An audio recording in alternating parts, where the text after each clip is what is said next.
भूमिपुत्रांच्या विविध जळजळीत प्रश्नांवर एका विशेष बैठकीचे आयोजन करण्यात आले होते। या बैठकीला जिल्हा परिषद अध्यक्ष मंगेश वाकलीकर, भाजप उत्तर रायगड जिल्हाध्यक्ष अविनाश कोळी, महिला मोर्चाच्या जिल्हाध्यक्षा चित्रा पाटील यांच्यासह अनेक वरिष्ठ पदाधिकारी उपस्थित होते। या बैठकीत प्रशासनाच्या कूर्मगती कारभारावर जोरदार ताशेरे ओढण्यात आले।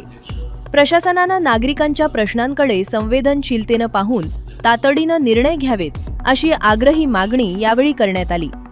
भूमिपुत्रांच्या हक्कांवर गदा आणणाऱ्यांची यापुढे अजिबात गय केली जाणार नाही असा निर्धार आमदार जठार यांनी व्यक्त केलाय।